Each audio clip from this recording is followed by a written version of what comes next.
ছাদ বাগানে গোবর সার ব্যবহার করার জন্য যে বাড়ির থেকে আমি গোবর নিয়ে আসি সেই বাড়ির থেকেই 1 লিটার করে আমরা দুধ নিই। সেই দুধের প্রতিদিন সর তুলে তুলে জমিয়ে রেখে দিতাম ফ্রিজের মধ্যে, রেখে এতটা সর হয়েছে। ওই সরগুলো আজকে আমি ঘি তৈরি করব। আমি দুধের সর দিয়ে কিভাবে ঘি তৈরি করি সেটাই একটু আপনাদের সাথে শেয়ার করছি। প্রথমেই সরটাকে ভালো করে মেখে নিয়ে আমি গ্যাসে বসিয়ে দিয়েছি। তারপরে নাড়তে নাড়তে দেখুন আস্তে আস্তে এই অবস্থায় এসে দাঁড়িয়েছে। যতক্ষণ না সরগুলো লাল লাল হবে ততক্ষণ ধরে আমি সরটাকে ফোটাবো।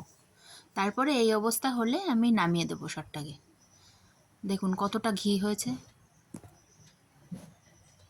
এই দেখুন একদম পিওর ঘি। এটাকে ঠান্ডা করে আমি কৌটো ভর্তি করে রেখে দেবো। 100 গ্রামের ঘিয়ের কৌটো, দেখি কত কৌটো ঘি হয়।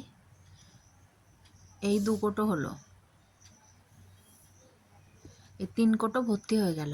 আরও এতটুকু আছে, আরও আমি আর একটা কৌটো নিয়ে এসে আরও এতটুকু ঢুকিয়ে দিলাম। দেখুন প্রতিদিন দুধের সর ফ্রিজের মধ্যে সংগ্রহ করে রেখে রেখে 350 গ্রাম পিওর ঘি পেলাম। এই ঘিতে কোনো ভেজাল নেই, আপনারাও একবার ট্রাই করে দেখতে পারেন।